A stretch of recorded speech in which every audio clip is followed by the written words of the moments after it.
Bien, vamos a Señor.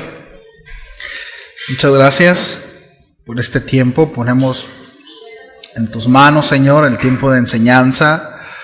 Ayúdanos a poder crecer en el conocimiento de tu palabra y así también de tu voluntad. Y ayúdanos, Señor, a parecernos más a ti, Señor. Moldea nuestras vidas y llévanos, Señor, a un crecimiento de fe. Gracias, Señor, por este tiempo, y ruego para que en nuestro corazón haya resoluciones como aprendíamos el domingo, Señor, y que cada vez que seamos expuestos a tu palabra haya decisiones en nosotros, Señor, que te agraden, que estén en tu voluntad, alineados, Señor, a tu corazón. Te lo pedimos en el nombre de Jesús. Amén y amén. Bien, pues bueno, me tocó compartir este miércoles el pasaje de Hechos, capítulo 19. Voy a abordar el tema, del versículo 1 al versículo 7. ¿Sí? Y hay aquí algunos aspectos interesantes e importantes a tomar, y que creo que va a traer mucha claridad, sobre todo a que algunos traemos ciertas ideas, ¿no? Incluso ciertos dogmas, y bueno, el deseo es que todo lo que pensamos, todo lo que creemos, todo lo que llevamos a cabo a medida, ¿no?, ya sea una cuestión religiosa, dogmática, espiritual, esté conformado a lo que la Escritura dice, ¿no? Entonces, pues bueno, vamos para allá, ¿sí? Ahí en Reina Valera creo que dice Pablo en Éfeso, ¿no? ¿Sí? Entonces, bueno, Éfeso era una ciudad muy importante en aquel entonces en el mundo antiguo. De hecho, esta era muy popular por su puerto y por su templo dedicado a la diosa Artemisa. También era conocida por los romanos o los griegos como la princesa Diana, ¿sí? Y a esta se le atribuía, ¿no?, a esta diosa se le atribuía el poder de la fertilidad, ¿no? Y bueno, habían unas prácticas terribles, ¿no? De ahí sale la canción de la Macarena, ¿no? Del Dale a tu cuerpo alegría Macarena, bueno, sale de ahí, ¿no? El caso es que eran prácticas terribles, ¿no? Sí, totalmente dados a la carne. Y bueno, era un centro económico, político y religioso muy importante, muy importante. Una, por su ubicación, estaban ubicada estratégicamente, ¿no?, en Asia Menor, la actual Turquía, y bueno, era un lugar en donde había mucho comercio, y donde hay mucho comercio, donde hay mucha economía, pues también hay mucha diversidad cultural y religiosa, ¿no? Entonces, bueno, era una influencia muy fuerte en cuanto a la religiosidad y también a la filosofía. Bueno, esto la convertía en un lugar fértil, pero también un lugar complejo y hostil para el evangelio. Sí. Sí, imaginemos cómo estaba, ¿no?, el asunto, y es precisamente allí donde el apóstol Pablo empieza a compartir que ya había habido, ¿no?, para cuando el apóstol Pablo llega a Éfeso, ya en esa ciudad había llegado el evangelio. Sí. Pero vemos que habían ciertas cosas que habían quedado inconclusas, en donde el apóstol Pablo trae mucha más claridad, ¿no? Ahora, algunos, por el texto que vamos a leer ahorita, podemos entender que algunos conocían a Juan el Bautista, conocían su mensaje de arrepentimiento, pero no habían escuchado sobre la obra completa de Jesús, ni sobre la venida del Espíritu Santo, ¿sí? Y es en este contexto, ¿verdad?, donde Pablo se encuentra y encuentra a algunos discípulos, ¿sí? Y ahí es donde vamos a empezar a leer, ¿sí? Dice: aconteció que entre tanto que Apolos estaba en Corinto, ya mi hermano Víctor la semana pasada habló, ¿no?, acerca de Apolo. Dice: Pablo, después de recorrer las regiones superiores, vino a Éfeso. Y hallando ciertos discípulos, les dijo: ¿recibiste el Espíritu Santo cuando creyeron? Y ellos dijeron: ni siquiera hemos oído si hay Espíritu Santo. Entonces dijo: ¿en qué pues fueron bautizados? Y ellos dijeron: en el bautismo de Juan. Dijo Pablo: Juan bautizó con bautismo de arrepentimiento, diciendo al pueblo que creyesen en aquel que vendría después de él, esto es, en Jesús el Cristo.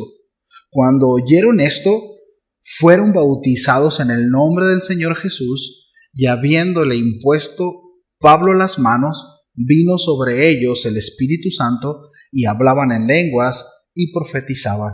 Eran por todos unos 12 hombres. Bien. El primer aspecto a resaltar es la diferencia entre el bautismo de Juan, aquí está hablando de Juan el Bautista, ¿sí?, y el bautismo en el nombre de Jesús. ¿Sí? Juan bautizaba para el arrepentimiento, preparando al pueblo para la venida del Mesías. De hecho, Juan el Bautista dijo, ¿no?, ahí en Mateo capítulo 3, versículo 11, yo a la verdad os bautizo con agua para arrepentimiento, pero el que viene detrás de mí es más poderoso que yo, a quien no soy digno de quitarle las sandalias. Él os bautizará con el Espíritu Santo y con fuego. Estas fueron palabras de Juan el Bautista. Sin embargo, el bautismo en el nombre de Jesús no solo simboliza el arrepentimiento, mis amados, sino también la identificación con la muerte, la sepultura y la resurrección de Cristo. ¿Sí? El apóstol Pablo le dice a los hermanos ahí en la carta a los Romanos 6, versículo 3 y 4, no vaya, pero Pablo enseña que en el bautismo en Cristo dice que somos sepultados juntamente con Él para resucitar a una nueva vida. ¿Sí? Entonces, este bautismo, el cual dejó como mandamientos Jesús, es parte del nuevo pacto, donde el creyente no solo se arrepiente, sino que también pone su fe completamente en la obra expiatoria de Cristo como el Mesías, recibiendo la promesa del Espíritu Santo. Hechos capítulo 2, versículo 38 dice: Pedro les dijo: arrepentíos y bautícense cada uno de vosotros en el nombre de Jesucristo para perdón de pecados y recibiréis el don del Espíritu Santo. Entonces, los textos que hemos mencionado, todos ellos hablan, por lo menos estos dos, porque hay más textos, ahorita los vamos a ver, hablan de un bautismo en el nombre de Jesús. Pero cabe aquí preguntar, y aquí es donde nos vamos a detener un poquito, ¿es válido bautizar en el nombre del Padre, del Hijo y del Espíritu Santo? Cuando vemos que todos los textos en Hechos hablan de bautizar en el nombre de Jesús. Es decir, hay un sustento bíblico y un contexto histórico para poder bautizar en el nombre del Padre, del Hijo y del Espíritu Santo. Bueno, vamos a ver, ¿sí? Para poder responder esta pregunta, bueno, tenemos que analizar la enseñanza de Jesús. Tenemos que ver las prácticas de la iglesia primitiva, sobre todo del primer y segundo siglo, ¿sí? Veremos lo que la Biblia dice sobre el bautismo. De hecho, en esta misma serie hablamos acerca de los diversos bautismos hace algunas semanas, ¿sí? Y vimos que el bautismo no es exclusivo del cristianismo, es decir, no nace en una cultura judeocristiana. Algunas otras culturas paganas practicaban el bautismo y tenía diferentes tipos de tipología. ¿Sí? Unos eran de consagración, otros eran de cambio de vida, etcétera, etcétera, etcétera. ¿Sí? Entonces, bueno, en Mateo capítulo 28, versículo 19, Jesús da una instrucción clara a sus discípulos antes de ascender al cielo. Y dice así: por tanto, id y hacer discípulos a todas las naciones, bautizándolos en el nombre del Padre, del Hijo y del Espíritu Santo, enseñándoles que guarden todas las cosas que os he mandado. Y he aquí yo estoy con vosotros todos los días hasta el fin del mundo. Amén. Bueno, este versículo es clave porque es un mandato directo de Jesús a sus discípulos. Aquí vemos que Jesús instruye a los discípulos a bautizar en el nombre del Padre, del Hijo y del Espíritu Santo. Y este versículo se ha usado históricamente como la base del bautismo trinitario. Sí. Es una práctica que ha sido mantenida por la gran mayoría de la iglesia cristiana a lo largo de los siglos, por lo menos los primeros 4 siglos. Sí. Entonces, en cuanto al contexto histórico, este mandato es la comisión final de Jesús a sus seguidores, a sus discípulos. En este momento Jesús está delegando la autoridad que unos versículos antes dijo tener. Toda autoridad, toda potestad me es dada tanto en el cielo como en la tierra, por tanto id. Es decir, no hay una autoridad mayor que Él. ¿Sí? Lo que Él dice está por encima de todo y de todos. ¿Sí? Entonces este mandato, repito, Jesús está delegando esta autoridad a sus discípulos para que continúen su misión en el mundo. ¿Sí? El mandato de bautizar en el nombre del Padre, del Hijo y del Espíritu Santo. Y resalta la naturaleza trinitaria de Dios, mostrando que el bautismo no solo es la identificación con Jesús, sino con la totalidad del Dios Trino. ¿Sí?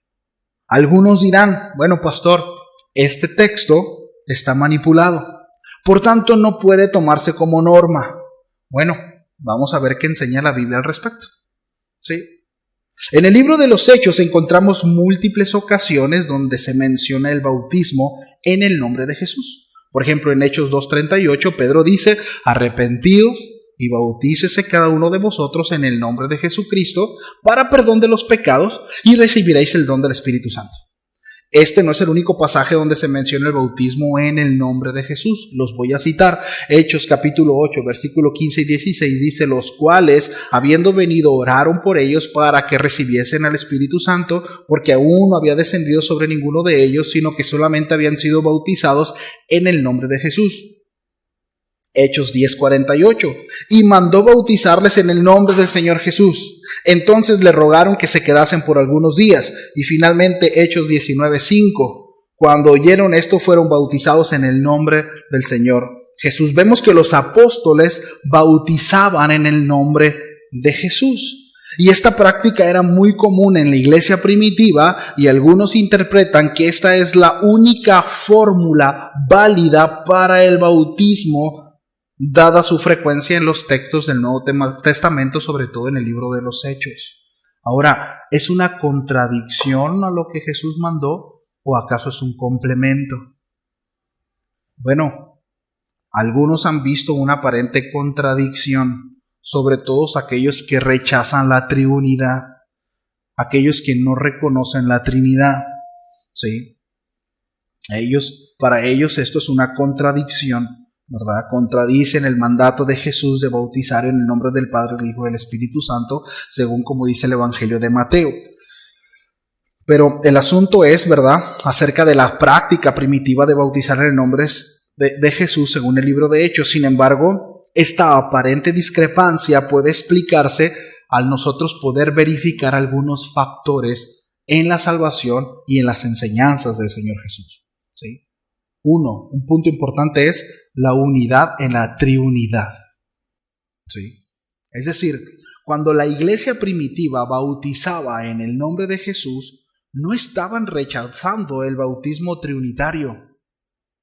Más bien, el nombre de Jesús representaba a toda la deidad.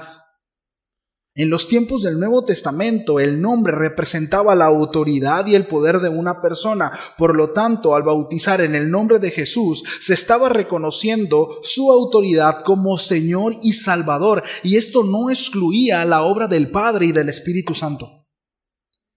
Porque el asunto es que, y no voy a decir ninguna herejía, pero la obra de Cristo sin el Padre y sin el Espíritu Santo no es nada. Y eso es algo importante entender. Y ahorita lo vamos a ver, ¿sí? Por otro lado, debemos de entender que en el contexto histórico había un enfoque a Cristo como el Mesías. Ese era el mensaje principal. La necesidad primaria era, el Mesías vino. ¿Sí? Entonces, en este contexto, de los primeros años de la iglesia, la proclamación de que Jesús era el Mesías era de suma importancia. Los apóstoles estaban predicando principalmente a judíos y gentiles que necesitaban entender que Jesús era el prometido Salvador, que todas las profecías se habían cumplido a través de esta persona, a través de Jesús. Por eso el énfasis en el bautismo en el nombre de Jesús pues puede llegar a verse como un acto de confesión pública de fe, ¿verdad?, exclusivamente en este formato, pero abarcaba toda la obra, ¿sí? Entonces, bautizar en el nombre del Padre, del Hijo y del Espíritu Santo es más que un conjunto de palabras, mis amados. Este tipo de bautismo refleja el reconocimiento de la obra completa de la Trinidad en la salvación. Por un lado, entender que el Padre nos eligió para la salvación desde antes de la creación del mundo.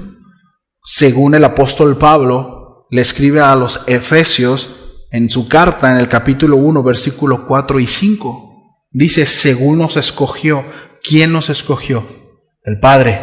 ¿En Él? ¿En quién? En Jesús, antes de la fundación del mundo, para que fuésemos santos y sin mancha delante de Él, en amor habiéndonos predestinado para ser adoptados hijos suyos por medio de Jesucristo, según el puro afecto de su voluntad. El Hijo dio su vida en la cruz, muriendo por nuestros pecados y resucitando para nuestra justificación. Romanos capítulo 5, versículo 8 dice, mas Dios muestra su amor para con nosotros, en que siendo aún pecadores, Cristo murió por nosotros, o en nuestro lugar. 1 Corintios 15, 3, 4, la muerte de Cristo, porque primeramente os he enseñado lo que asimismo recibí, que Cristo murió por nuestros pecados, conforme a las Escrituras, y fue sepultado, y que resucitó al tercer día, conforme a las Escrituras. La obra del Hijo. El Espíritu Santo. Bueno, según las Escrituras, es quien nos regenera, es quien nos santifica, y quien nos empodera para vivir una vida en Cristo. Es decir, sin la obra del Espíritu Santo, mis amados, no tenemos la capacidad, si no estamos capacitados para vivir en Cristo, y ahorita vamos a ver eso, ¿sí? Pero dice ahí en Tito, capítulo 3, versículo 5, nos salvó no por obras de justicia que nosotros hubiésemos hecho, sino por su misericordia. ¿Cuántos dicen gracias a Dios por su misericordia? Dice, por el lavamiento de la regeneración y por la renovación en el Espíritu Santo. Sí. Vemos la obra completa de nuestra salvación ejercida por el Padre, el Hijo y el Espíritu Santo. ¿Sí? Entonces, el bautismo trinitario subraya esta obra conjunta de las tres personas divinas en nuestra salvación. Ahora, mis amados, la fórmula de Mateo 28, 19 no es solo una liturgia, sino una proclamación de la plenitud del plan redentor de Dios. Sí. ¿Es pecado bautizar en el nombre de Jesús? No, porque se entiende que la obra completa está ahí y no va en contra ni del Padre ni del Espíritu Santo. Sí. ¿Es pecado bautizar en el nombre del Padre, del Hijo, del Espíritu Santo? No. Por supuesto que no, puesto que la obra de salvación la vemos implícita en las tres personas, en cada uno de nosotros. Así es su obra. Sí. Son palabras, pero ¿dónde está el problema? Cuando nosotros le damos un poder salvífico al bautismo, ahí es donde hay problema. Entonces, cuando el bautismo se convierte en un acto externo que tiene que ver o que golpea con la salvación, ahí es el problema. El asunto, mis amados, es que nosotros no nos salvamos por bautizarnos. Y ahorita vamos a ir para allá, ¿no? Entonces, en los primeros siglos del cristianismo, el bautismo en el nombre del Padre, del Hijo y del Espíritu Santo se convirtió en la práctica estándar, y me refiero al primer siglo. ¿Sí? Por ejemplo, en los escritos de los padres de la iglesia, todos ellos hablan acerca del bautismo, un bautismo trinitario. ¿Sí? La Didache, que es un manual de instrucción cristiana que fue escrito a finales del primer siglo, principios del segundo siglo. ¿Sí? Bueno, esta habla acerca del bautismo en el nombre del Padre, del Hijo y del Espíritu Santo. Y esto lo pueden confirmar ahí en la Didache 7.1. Vamos a ver la instrucción. ¿Sí? Ahora, a medida que la iglesia se expandió y enfrentó diversas herejías como el arrianismo, que negaba la divinidad de Jesús, O el modalismo que negaba la Trinidad. Bueno, la iglesia empezó a enfatizar en la importancia de la fórmula trinitaria para salvaguardar la comprensión ortodoxa de Dios. ¿Sí?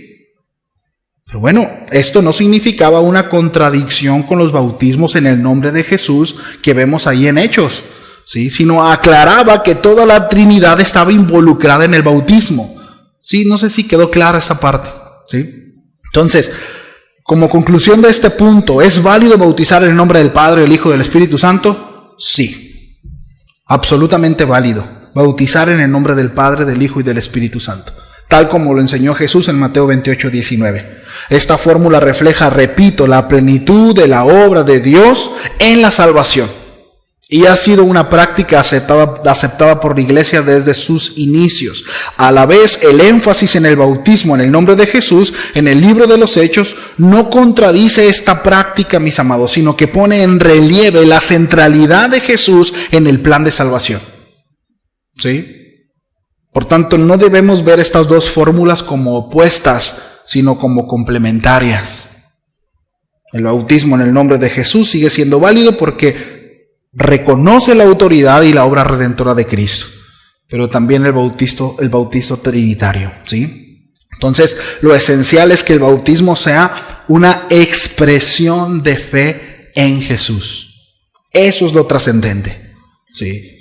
Una expresión de fe en Jesucristo, realizado con el entendimiento de que toda la Trinidad está involucrada en nuestra salvación. Entonces, la fórmula no es solo una cuestión de palabras, sino de la realidad espiritual detrás de ella, de qué es lo que estamos haciendo, ¿sí? Ya que la práctica en el bautismo no tiene, repito, un poder salvífico en sí mismo, sino una mera expresión y confesión de fe, ¿sí?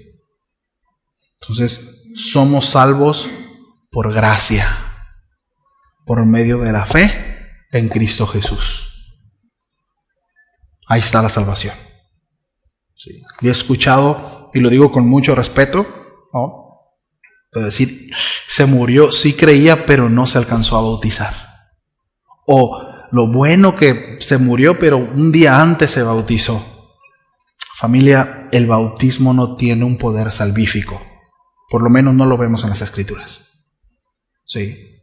La salvación es por medio de la fe en Cristo Jesús. Y es por gracia. ¿Sí? No hay más. ¿Sí? No hay más. Todo lo demás, todo lo que hacemos, ¿sí? Bueno, es mera expresión de nuestra fe. La obediencia no nos salva. ¿Sí sabía eso?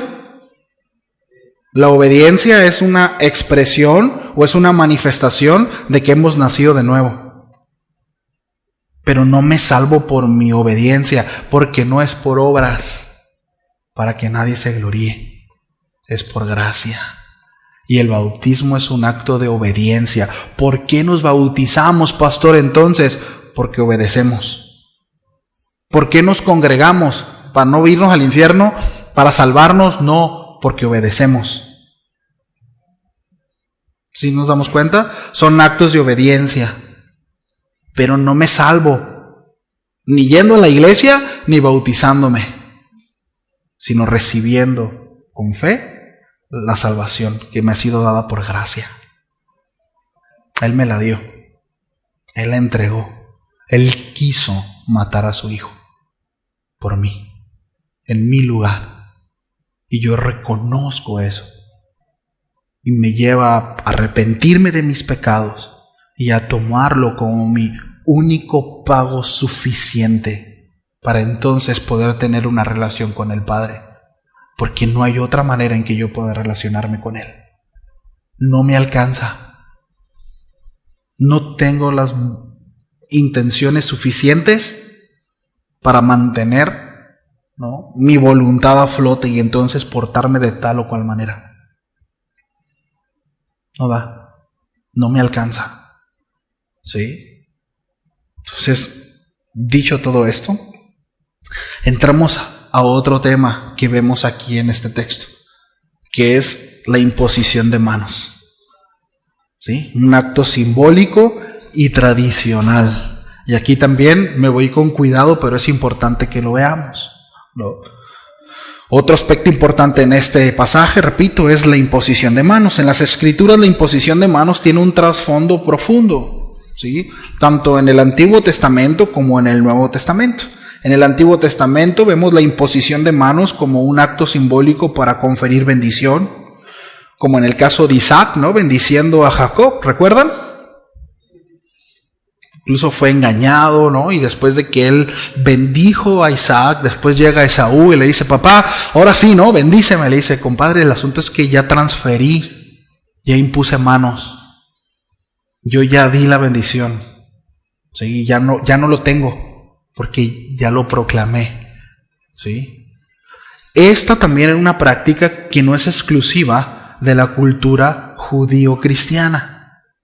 ¿Sí? Es una práctica que también llevaban a cabo algunos pueblos paganos, ¿sí? Pueblos que no conocían al Señor, ¿sí? De hecho, era muy común que cuando el anciano iba a traspasar sus bienes, ¿no? Y él tomaba al hijo primogénito, reunía a la familia en círculo, ponían al hijo en el centro, él imponía sus manos sobre su hijo y entonces recitaba ciertas palabras en donde estaba transfiriendo toda su autoridad, su poder, ¿sí? Todos los bienes, incluso las concubinas, las mujeres, porque todo quedaba ahora a responsabilidad de ese hijo mayor.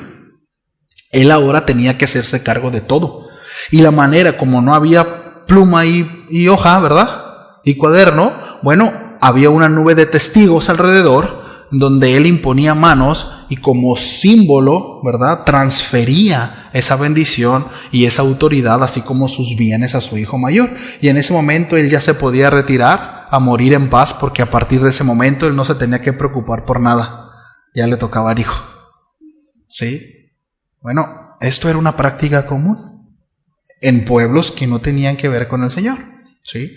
Entonces, bueno, en el Antiguo Testamento tenemos la referencia, ¿no? De Isaac con Jacob, ¿sí? También recuerdan cuando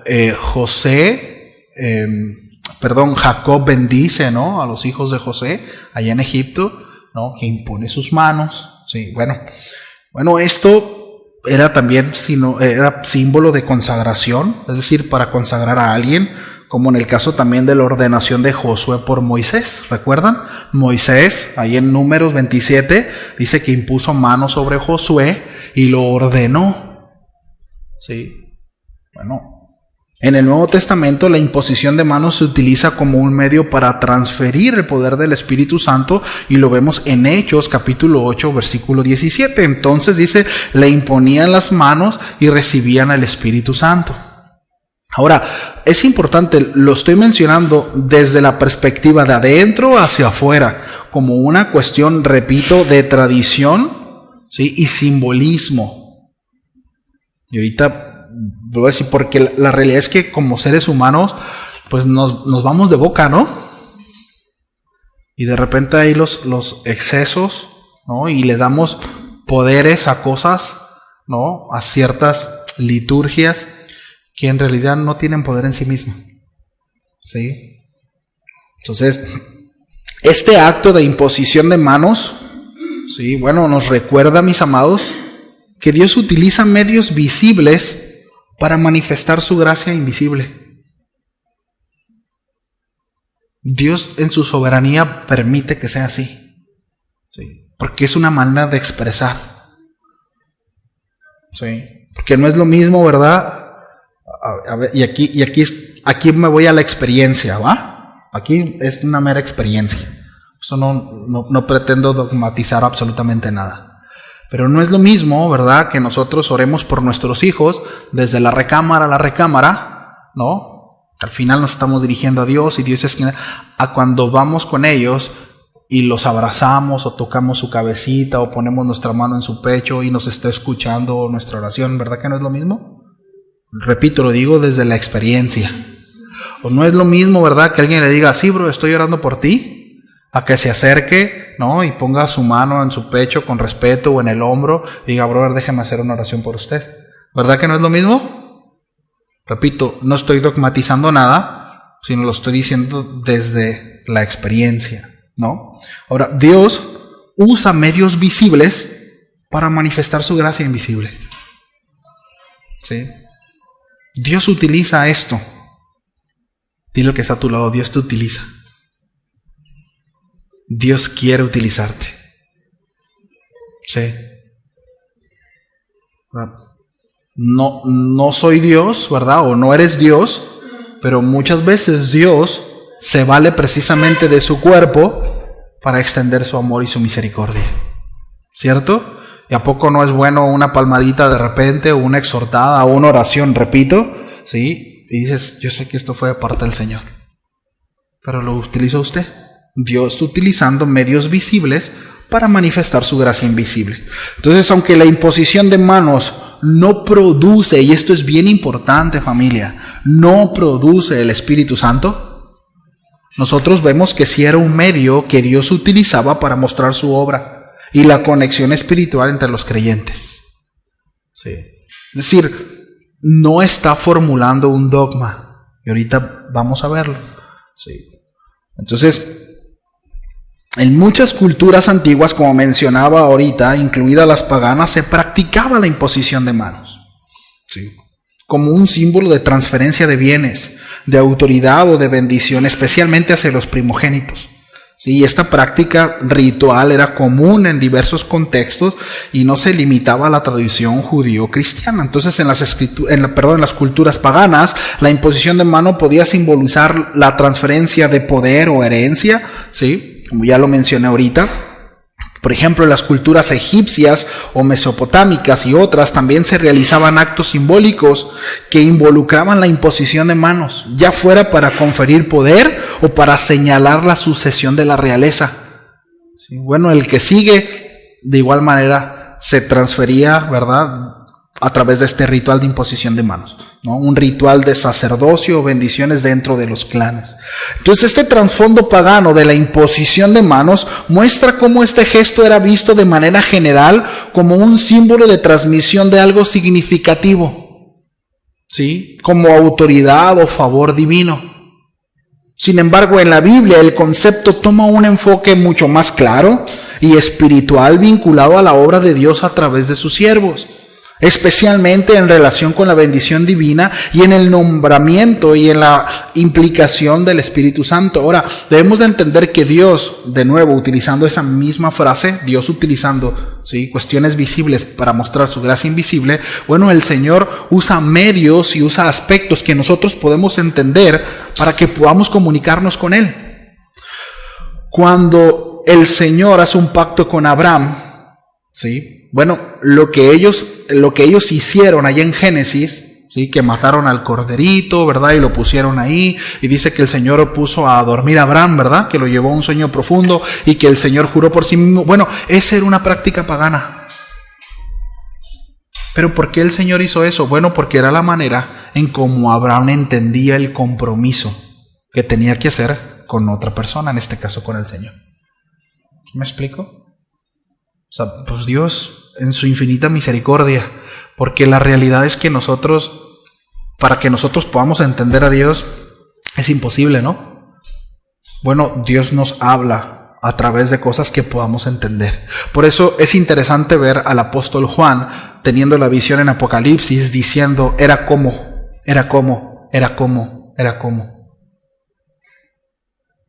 O sea, era como león con cara de hombre y tenía cuerpo de avispa, ¿no? De plaga, o sea, ¿no? Y era como pero era como él lo podía entender, ¿no? Entonces, la imposición de manos, repito, era una costumbre, una acción representativa, pero no era un requisito, o un elemento determinante, familia. ¿Sí? En Pentecostés, por ejemplo, también recibieron el Espíritu Santo, pero no hubo imposición de manos. ¿Sí? Es decir, no tiene que a fuerza recibirse el Espíritu Santo, ¿verdad?, a través de imposición de manos. ¿Sí lo ven? Sí. Bueno, Santiago habla, ¿no?, de imponer manos sobre los enfermos, pero también habla acerca de ungirlos. Pero también en Hechos vemos que la sombra de Pedro sanaba enfermos. Es decir, no es única fórmula dogmativa, o sea, y ritualista para transferencia del Espíritu Santo, ¿sí? O en este caso también en la sanidad de enfermos. ¿Me explico? No. Por tanto, de nuevo, la imposición de manos era una costumbre, ¿sí? Una acción representativa, pero no un requisito o un elemento determinante. ¿Sí? Ahora, ¿es bueno practicarlo con el debido respeto? Sí. Sí. Orar unos por otros, imponiendo manos, repito, con mucho respeto, sobre todo si es hermano, hermana, de preferencia hermano con hermano, hermana con hermana, ¿sí? Y si se da el hecho de orar por una hermana, con mucho cuidado, ¿sí? Públicamente, etcétera, ¿sí? Entonces, pasando al texto, ¿no? La pregunta del apóstol Pablo pues, es crucial. ¿Recibieron al Espíritu Santo cuando creíste? No. Esto pone en evidencia que para el apóstol Pablo la presencia del Espíritu Santo era una señal esencial en la vida de todo creyente. ¿Qué tan relevante es el Espíritu Santo en nuestra vida? ¿Cómo ven? ¿Qué tan relevante es, familia, el Espíritu Santo en nuestra vida? ¿Qué tan importante es el Espíritu Santo en nosotros? Y cuando hablo de nosotros, estoy apelando a que estamos creyentes, ¿no? Bueno, y si no lo eres, con mayor razón, ¿no? Debemos de entender, mis amados, que el hecho de recibir al Espíritu Santo no es solo una experiencia emocional o pasajera, ¿eh? De hecho, no necesariamente tiene que verse manifestada así. Pero lo que sí vemos a la luz de la Escritura es que es la evidencia de la transformación que ocurre cuando una persona pone su fe en Cristo Jesús. Efesios 1, 13 y 14 afirma que el Espíritu Santo es el sello de la promesa de Dios. Efesios 1:13 se los leo, dice: en él también vosotros, habiendo oído la palabra de verdad, el evangelio de vuestra salvación, y habiendo creído en él, fuisteis sellados con el Espíritu Santo de la promesa, que es las arras de nuestra herencia, hasta la redención de la posesión adquirida para alabanza de su gloria. Esta frase, que es las arras de nuestra herencia, significa que es la garantía. Es decir, ¿cómo sé que voy a heredar el reino de los cielos? ¿Cuál es mi garantía? ¿Cómo sé? A mí me han hecho esta pregunta y esta es la respuesta. ¿Cómo sabes que es la iglesia verdadera? Porque tengo el Espíritu Santo. Porque el Espíritu Santo da testimonio. ¿Y cómo sabes que tienes el Espíritu Santo? Porque mi vida da testimonio de él. Porque hay transformación por el fruto del Espíritu. ¿Sí nos damos cuenta? Sí. Él es la garantía, dice que son las arras de nuestra herencia. Sí. No, nosotros somos de iglesia verdadera porque aquí brincamos y nos damos vuelta y remolineamos, ¿verdad? Y tenemos varo y hacemos congreso. Pero ¿hay vidas transformadas? ¿Se predica el arrepentimiento de pecados? ¿Se habla de Jesucristo? ¿Es centrada la palabra en las Escrituras? Es decir, hay una sana enseñanza, ¿me explico? Hay una transformación. Por eso es que desde acá nosotros hacemos mucho énfasis, familia, en cuanto a nuestra respuesta a Dios. Porque si no hay transformación, pues algo estamos haciendo mal. Si no hay madurez, si no hay crecimiento, algo está pasando. O tienen un montón de cerillas, o tenemos un montón de cerillas en los oídos, ¿sí? Que no entra, ¿verdad? O estamos escuchando un evangelio el cual no es el de la Biblia, porque el evangelio de la Biblia transforma. Aquel que tiene el Espíritu Santo da evidencias. ¿Cómo sé, pastor, cómo sé que me voy a ir al cielo? ¿Tienes el Espíritu Santo? Él es tu garantía. Sí tengo el Espíritu Santo. Entonces, tranquilo, has heredado el reino de los cielos. ¿Sí? Ese es el apóstol Pablo, que es las arras de nuestra herencia, hasta la redención de la posesión adquirida. Ya, si lo tienes, ya lo tienes. ¿Sí ven? ¿Hasta cuándo? Hasta que te portes bien, dice ahí. Nomás en cuanto te portes mal, ya no. ¿Verdad que no dice eso el apóstol Pablo? Sí. Hasta la redención de la posesión adquirida, para alabanza de su gloria. Entonces el Espíritu Santo es quien obra en nosotros, ¿verdad? La regeneración, la santificación y el poder para testificar de Cristo. Cuando los discípulos en Éfeso recibieron el Espíritu Santo, comenzaron, dice ahí, que hablar en lenguas y profetizar. Miren, hablar en lenguas, la palabra original son idiomas. No es una serie de repeticiones de balbuceos, no dice eso. ¿Sí? Y cuando habla acerca de profetizar, habla acerca de hablar palabras de Dios. Ahora, cuando nosotros leemos de corrido, pareciera que esto es un mismo acontecimiento, pero no. Debemos de entender que el apóstol Pablo se encuentra con estos 12 hombres, aproximadamente según lo que dice aquí Hechos, ¿sí? Se encuentra con estos 12 hombres, tiene una conversación en donde el énfasis es, ¿qué onda con el Espíritu Santo? No lo conocemos, dice que primeramente va y los bautiza en el nombre de Jesús, es decir, va a un lugar, ¿verdad?, para bautizarlos, después van a otro lugar, o no sé si allá mismo en la orilla, ¿verdad?, ya sea del mar o del río, donde dice que impone manos sobre... Sí, pero no fue un acontecimiento inmediato. Sí, podemos verlo. Hubo mucha plática, no fue esta conversación nada más y ya. Y luego se quedaron callados y fueron hasta allá y calladitos. No, hubo mucha conversación, hubo instrucción. Seguramente el apóstol Pablo les instruyó respecto al bautismo de Jesús, que no solamente era de arrepentimiento como el de Juan, sino que también conllevaba o implicaba toda la obra redentora de Cristo. Sí. Entonces dice, recibieron al Espíritu Santo. Sí. Y bueno, y se manifestó en hablar en lenguas y profetizar. Entonces, es importante esto, aún no todos necesariamente hablarán en lenguas o profetizarán si es que tienen una manifestación del Espíritu Santo. No todos. ¿Sí? Si Dios quiere y quiere que hable en lenguas, pues lo va a hacer, ¿no? Para dar una instrucción precisa. Ahora, si es dentro de la iglesia, bueno, habrá un intérprete. Sí. Yo estoy convencido de esto, familia. Dios no te va a dar un don para que no lo ejerzas. Si Dios te da un don es para que lo ejerzas. Es para el beneficio de la iglesia.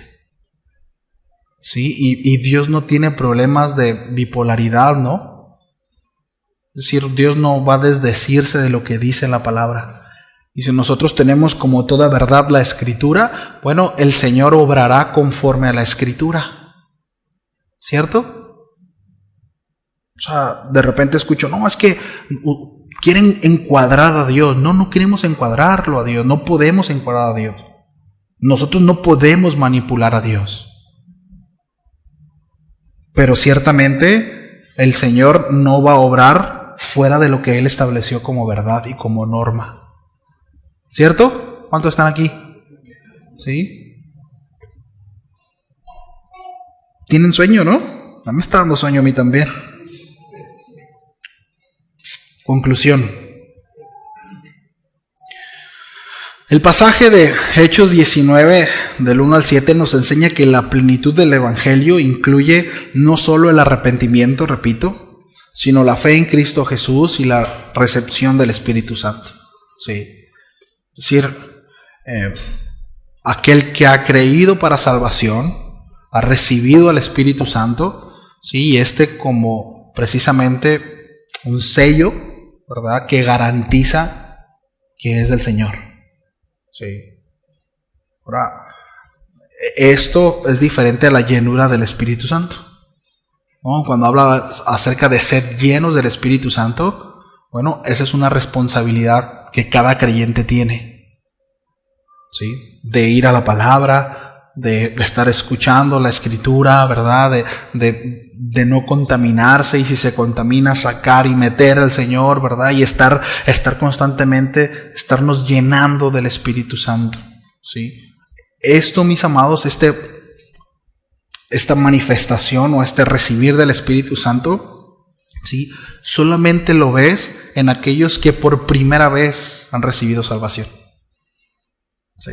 Es decir, recibieron el Espíritu Santo. Para muchos, ¿verdad? Otros se habla acerca del bautismo. El mismo apóstol Pablo habla acerca de que somos, ¿verdad?, sumergidos en un mismo Espíritu, en Cristo Jesús todos, ¿verdad? Pero no es como que nos estemos bautizando constantemente, ¿no? ¿Me explico? O sea, no habla de eso. Pero sí habla acerca de ser llenos. Eso sí es una demanda constante.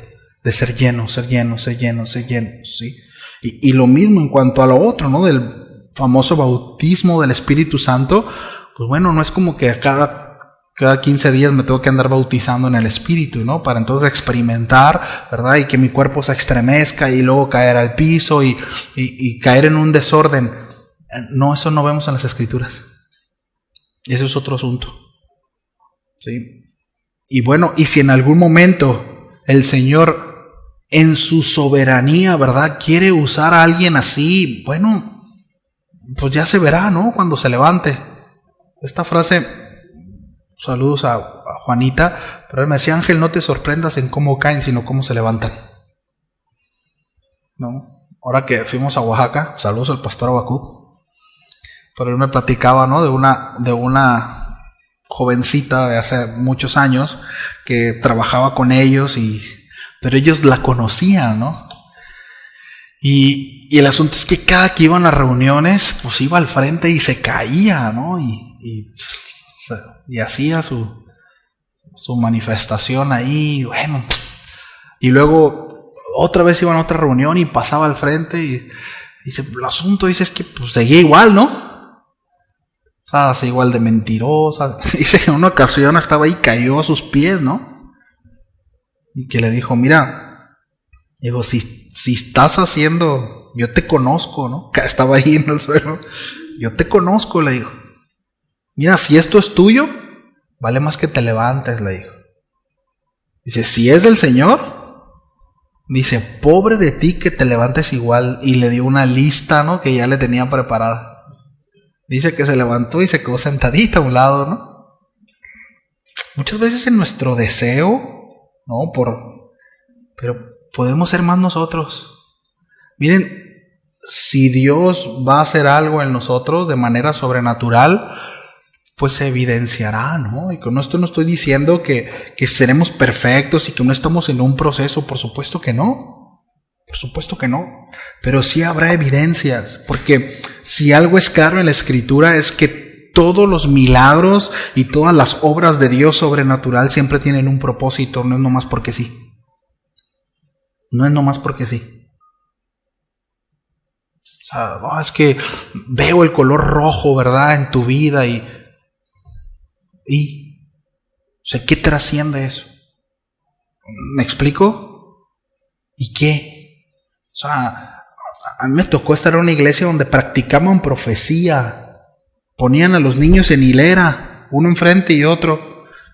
Y a los de allá les decía, tú piensa en un número, en un color. Y a los niños de enfrente les decía, adivina el color. ¿Verdad? ¿Te tocó hasta adivinar colores a ti, verdad? Y entonces el niño, rojo, no, verde, sí, profetizaste. Eso no es profetizar, eso es la adivinación. Y ahorita vemos un montón de pseudo profetas que practican adivinación. De profetas no tienen nada. Bueno, pues ahí tienen lo que sembraron, están cosechando lo que sembraron. José Luis, ¿verdad? Que veo José Luis, y sí, José Luis, Rocío, ¿verdad? Y sí, mi esposa, y es adivinación. Y esos shows los ves con algunos magos que vienen aquí al Teatro de la Ciudad. ¿Qué de trascendente tiene eso? Todo lo sobrenatural que viene de parte del Señor tendrá un propósito, y este siempre será ajustarnos y alinearnos a lo escrito por Él, llevarnos a ser como el Señor, ¿sí? Siempre. Aunque no todos van a hablar en lenguas, no todos van a profetizar, no todos van a manifestar, ¿verdad?, ciertas experiencias o cosas sobrenaturales, ¿verdad? Pero bueno, el poder y la presencia del Espíritu Santo siempre será evidente en una vida transformada, llena de amor, gozo, paz, paciencia, bondad, fe, mansedumbre y dominio propio, porque este es el fruto del Espíritu. ¿Está claro? Porque ¿de qué me sirve tener experiencias sobrenaturales y entrar en éxtasis y quizás sí experimentar un montón de visiones y todo ese rollo, pero si llego y golpeo a mi esposa, si sigo igual de mentiroso, si, etcétera, etcétera, etcétera? Bueno, Señor, pues no me tires, ¿no? Pero transforma mi vida.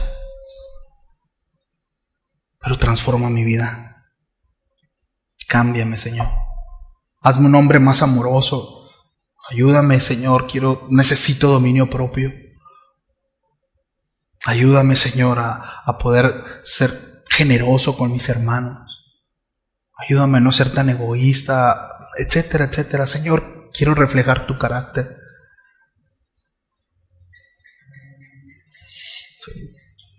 Entonces, Pablo asegura que aquellos que creen en Cristo no solo deben ser, repito, bautizados en su nombre, sino recibir el Espíritu Santo para poder vivir la vida cristiana con poder, capacitados. Necesitamos, mis amados, al Espíritu de Dios. Lo necesitamos. Y cabe, hace rato Bogdan y yo platicábamos algunas cosas, ¿no?, respecto a esto. Y sí creo que personalmente sí debiéramos cada uno de nosotros rogar constantemente: Señor, lléname de tu Espíritu. O sea, capacítame, Señor, necesito, y asegurarnos que el Espíritu Santo mora en mí, ¿no? Asegurarme que el Espíritu Santo mora en mí, ¿no? Entonces, y bueno, hoy cada uno de nosotros pues debe de preguntarse eso, ¿no? ¿Tengo el Espíritu Santo? ¿He recibido el Espíritu Santo en mi vida? ¿O no? ¿O creo, verdad? Simpatizo, pero no hay una nueva naturaleza. No he nacido del cielo. No. Quizá he tenido un par de experiencias, pero no veo que el Señor transforme mi vida.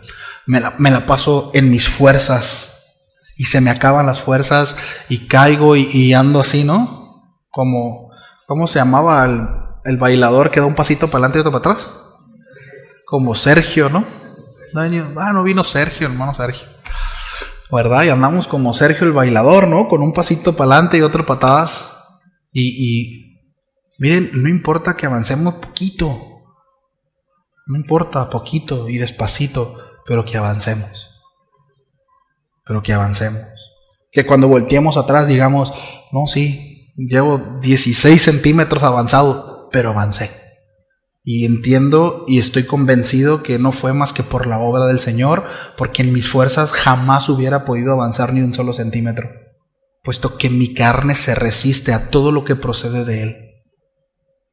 Reconozco que esta carne no redimida se resiste todos los días. Por eso es claro, mis amados, el mensaje de Jesús: aquel que no se niega a sí mismo, aquel que no tome su cruz todos los días, no puede ser mi discípulo.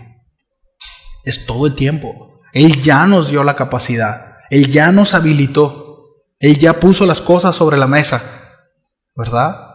Bueno, demos respuesta a ello, ¿sí? Oramos a Dios y damos gracias y damos lugar a quien va a presidir la oración. Señor, muchas gracias por tu palabra. Señor, reconocemos nuestra vulnerabilidad y lo pequeño que somos, Señor, y lo incapacitado que estamos en nuestras propias fuerzas de poder cumplir, Señor, tus mandamientos y llevar a cabo un cristianismo digno, Señor, de poder ser llamados hijos tuyos y ser llamados discípulos tuyos. Padre, reconocemos que necesitamos de tu intervención, que necesitamos de tu obra, que sin tu Espíritu Santo, Señor, no todo quedaría solo en buenas intenciones, en esfuerzos que en algún momento se acabarán, Señor, porque estamos limitados. Señor, llévanos a reconocernos incapaces, Señor, de poder vivir la vida santa que tú demandas sin tu Santo Espíritu, sin una relación contigo, Señor, sin una intervención divina en nuestras vidas. Llévanos a reconocer, Padre, que aun cuando nos creemos fuertes, realmente no somos fuertes, somos débiles, y que no hay nada bueno en nosotros, Señor, que no hay nada, Señor, bueno en nosotros. Lo único que podemos encontrar, Señor, es una lista de pecados que evidencian nuestra naturaleza.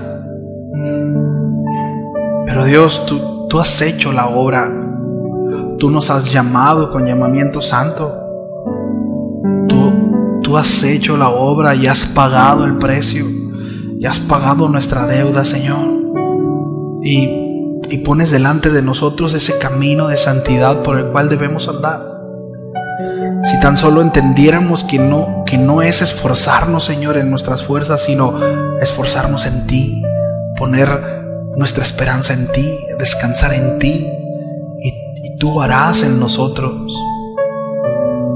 Que realmente el enfoque, Señor, es simplemente resistirnos a hacer nuestra voluntad y mantenernos pegados a ti, Señor, en constante oración, en lectura de tu palabra, para así conocerte más y para que la fe vaya en aumento, Señor. Pero muchas veces somos tan incongruentes con lo que decimos y lo que hacemos, porque decimos, Señor, queremos conocerte, Señor, queremos crecer, queremos madurar, pero avanzamos hacia el lado contrario y nos dejamos, Señor, conducir por la carne. Cuando el apóstol Pablo nos enseña, Señor, que debemos de ser conducidos por tu Espíritu y no debemos de dejarnos conducir por la carne, Señor. Padre, ayúdanos. Te necesitamos, Señor. Necesitamos de tu obra en nosotros, esa obra completa. Gracias, Señor, por ese Espíritu que nos has dado, que nos da testimonio de que somos tuyos, Señor, que nos ha apartado como pueblo tuyo y que nos da la capacidad para mantenernos, y que solamente por ti, por esa obra, es que estamos aquí, Señor.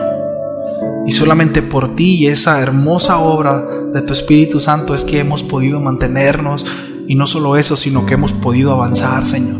Y ahora podemos reflejar tu amor y tu carácter en muchos aspectos. Te reconocemos, Señor, en nuestra vida y en todos los aspectos, Señor, en todas las áreas. Gracias, Señor. A ti sea la gloria por siempre, en el nombre de Jesús.